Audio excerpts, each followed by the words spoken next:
Bonjour, j'espère que vous allez bien. Aujourd'hui, je vous propose une petite vidéo spéciale Noël. On va s'entraîner à parler pour Noël. Si vous ne me connaissez pas encore, moi je m'appelle Marion, je suis professeure de français langue étrangère et mon objectif c'est d'aider les apprenants de français à être plus à l'aise avec le français et la culture française à l'aide des films et des séries. Dans la vidéo d'aujourd'hui, je vais partager avec vous quelques extraits de séries et de films français et aussi un nouveau film de Netflix américain mais doublé en français. Et on va essayer de voir un petit peu toutes les phrases que vous pourrez réutiliser si jamais vous passez les fêtes de Noël en famille en France. On y va, c'est parti. Je t'appelle Blue. You speak very good French? Yes, yes. My flowers are beautiful. De l'or. De l'or. The burger. Okay. I will recommend the burger. Alors on y va, c'est parti. On va regarder d'abord un extrait de la série Christmas Flow que vous trouverez sur Netflix.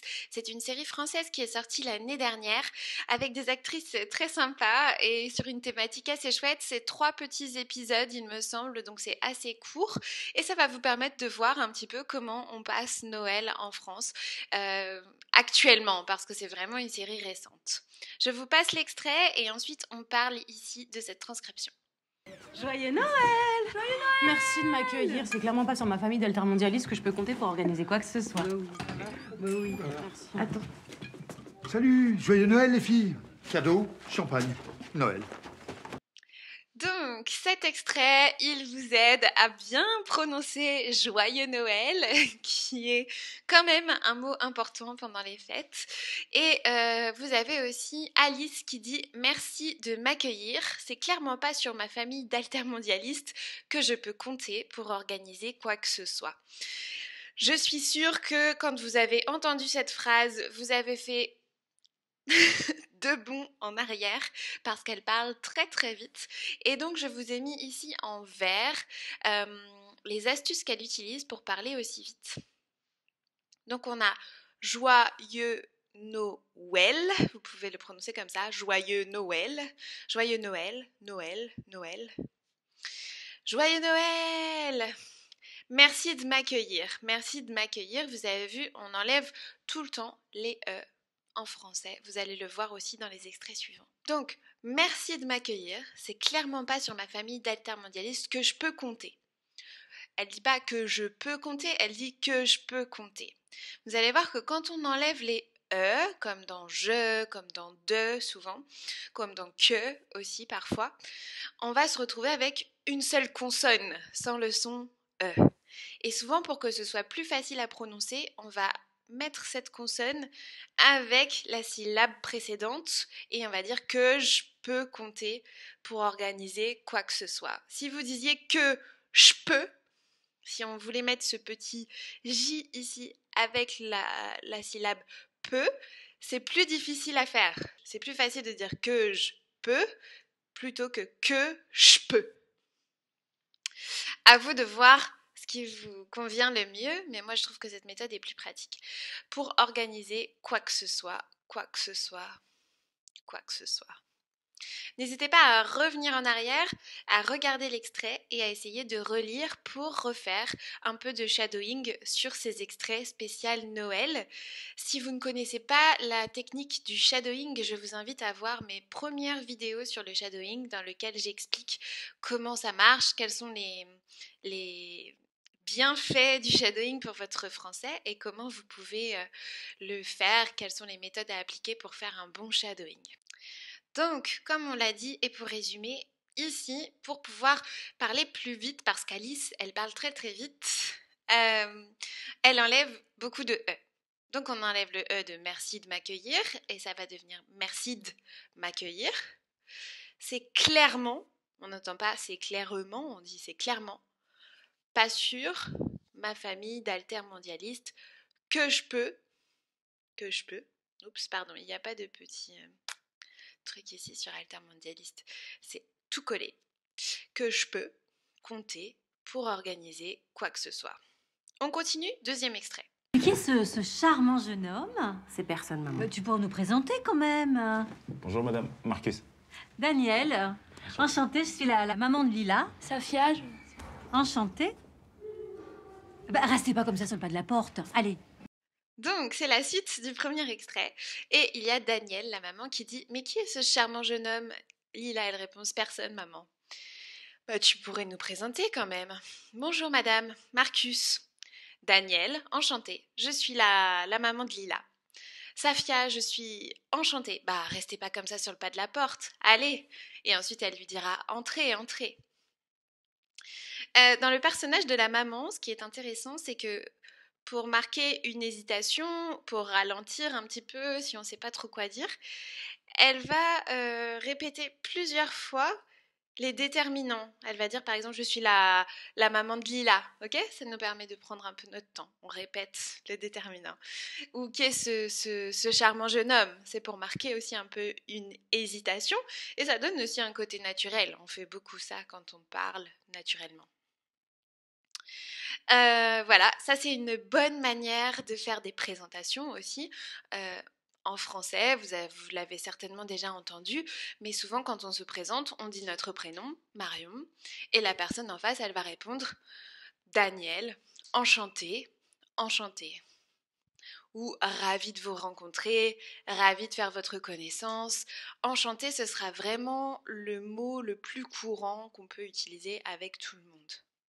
Ici, pour parler un peu plus vite, à la fin, Daniel, quand elle dit « Restez pas comme ça sur le pas de la porte », elle va raccourcir ici « Ne restez pas comme ça sur le pas de la porte » et ça va devenir un « comme ça sur le pas de la porte ».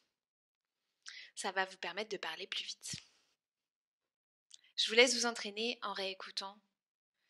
Le troisième extrait, c'est un extrait d'un film de Noël américain que vous pourrez retrouver sur Netflix et qui est sorti cette année.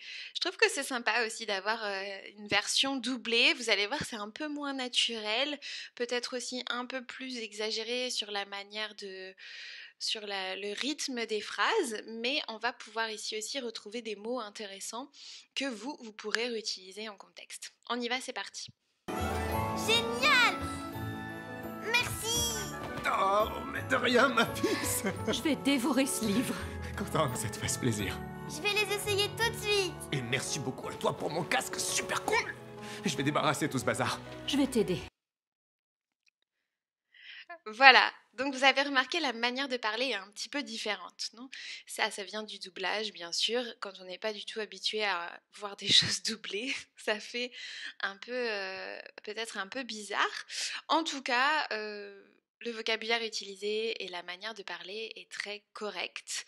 Et donc, ça peut être vraiment intéressant aussi pour votre français de regarder ce genre de film, bien que ce sera plus difficile de copier les mouvements de lèvres, les mouvements de prononciation.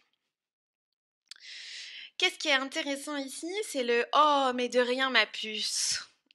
La grand-mère qui dit « Je vais dévorer ce livre ». Dévorer, normalement, c'est manger avec beaucoup d'appétit. Et on peut en parler pour un livre, comme on va dévorer le livre, on va le lire très vite avec beaucoup de plaisir. Et il dit « Content que ça te fasse plaisir ». Ça, c'est une phrase que vous pourrez réutiliser. Je vais les essayer tout de suite. Merci beaucoup à toi pour mon casque super cool. Je vais débarrasser tout ce bazar. Et ensuite, elle dit « Je vais t'aider ». Qu'est-ce qu'ils utilisent ici comme technique pour parler plus vite que vous pouvez noter si vous voulez faire le shadowing ? C'est encore une fois tous les « e » qui sont mangés, dévorés, eux aussi. Par exemple, « je vais », il va devenir « je vais ». On l'utilise beaucoup dans cet extrait. Ensuite, on a ce livre qui lui devient ce livre. Je vais dévorer ce livre. Encore une fois, si c'est plus facile, on va dire je vais dévorer ce livre. Ok ? On peut rajouter le S à la syllabe précédente. Tout de suite qui devient tout de suite. Et tout ce bazar qui devient tout ce bazar. On continue. Le quatrième extrait, et ce sera aussi le film pour le 5e et le 6e extrait, c'est un film classique, culte, que tous les Français connaissent et dont on réutilise souvent les répliques pendant les fêtes de fin d'année. Donc c'est très possible que vous entendiez certaines répliques lorsque vous passez les fêtes de fin d'année en France, dans des familles françaises. Je vous conseille de voir ce film accompagné parce que c'est pas forcément un film très facile à comprendre. C'est un humour un peu spécial et ce serait plutôt pour des niveaux avancés. Si c'est uniquement pour avoir la partie culturelle, pour connaître ce film, je vous conseille de le voir avec un Français qui pourra vous expliquer les blagues et qui pourra vous accompagner dans le visionnage de ce film. Allez, on y va, on regarde le premier extrait. Ouais. Oh, écoutez, Thérèse, merci beaucoup. Il fallait pas, vraiment. Ah non, voilà. Oh, écoutez. J'espère que ça vous plaira, c'est dur avec vous, vous avez tout. Oh non, écoutez, Thérèse, rien que d'avoir pensé que c'était Noël, c'est déjà formidable. Donc c'est peut-être... Voilà, c'est peut-être un peu plus facile quand même au niveau de la prononciation dans ce film. On prononce vraiment toutes les syllabes, on exagère un peu, c'est presque un peu théâtral, donc c'est peut-être plus facile à copier et plus facile à prononcer. Vous avez remarqué que Pierre, ici, il a un tic de langage et il dit tout le temps « Oh, écoutez, Thérèse, oh, écoutez ». Ça ne veut pas dire « écoutez » parce qu'elle écoute pas bien. Non, ça veut dire « Oh, come on ». Non ? « Oh non, écoutez, Thérèse ». C'est plutôt comme un mot ici qui va être un tic de langage et qui n'a pas vraiment de sens. Et il l'utilise beaucoup.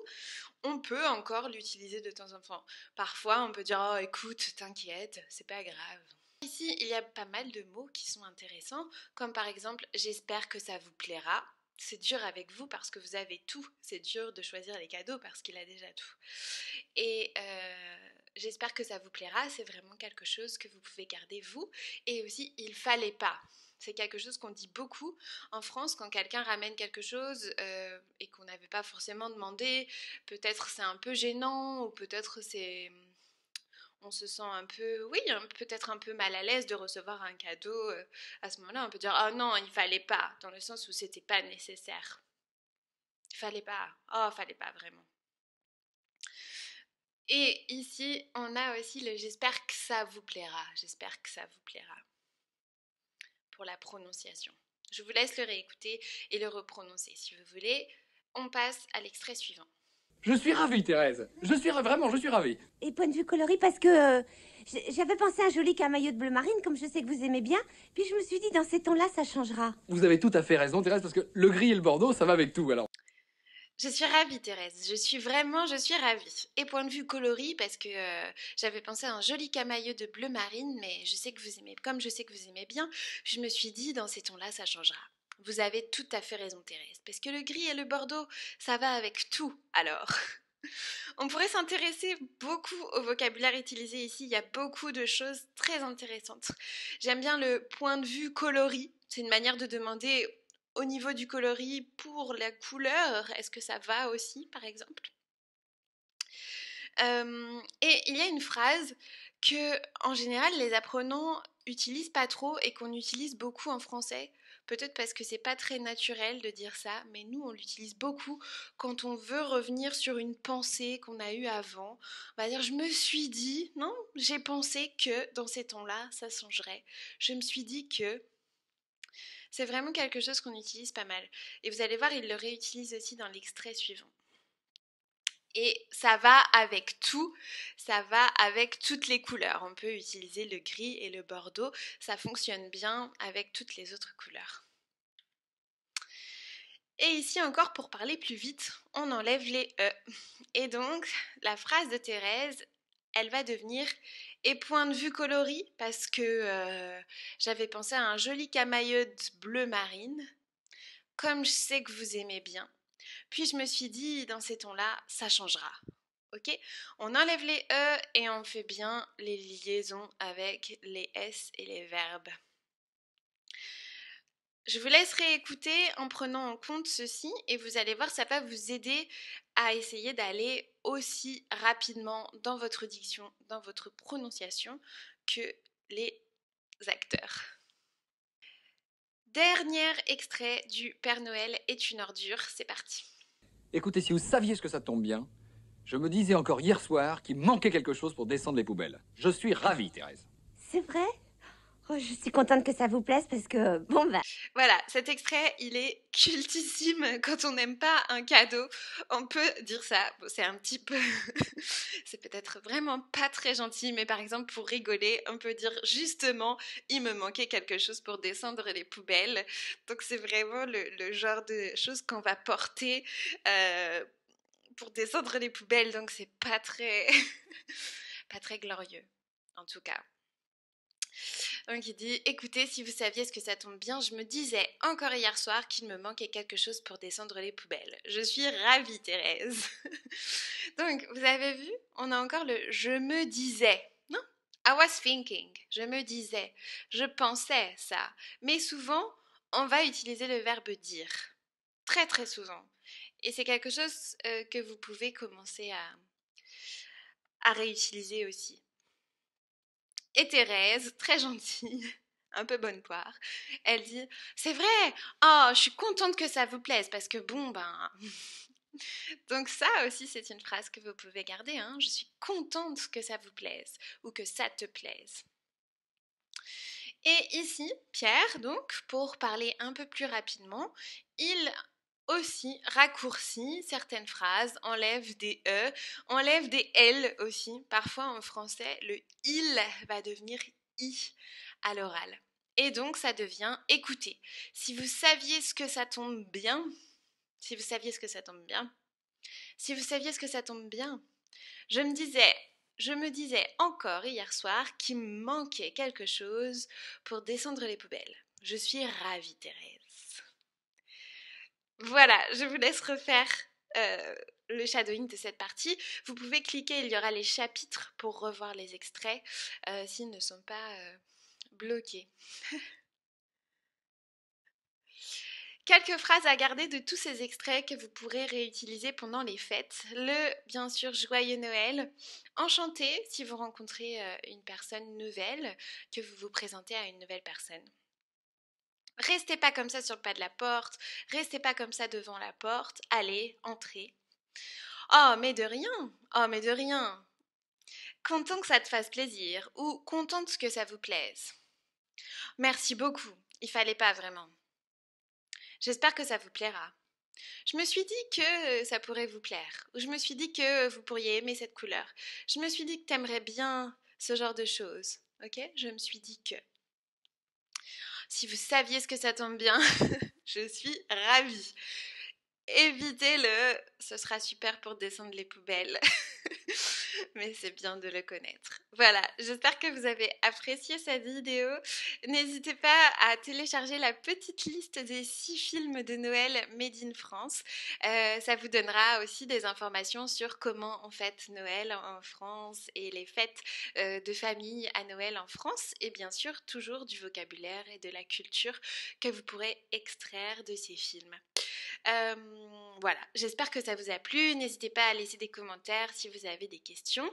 Et puis, je vous souhaite de très belles fêtes de fin d'année si c'est le cas. Ou sinon, eh bien, une très belle continuation avec votre français. Voilà, j'espère que vous avez aimé cette vidéo. Vous pouvez télécharger donc la liste des 6 films de Noël et vous rejoindrez directement la newsletter de Clap Français. Vous recevrez toutes les semaines...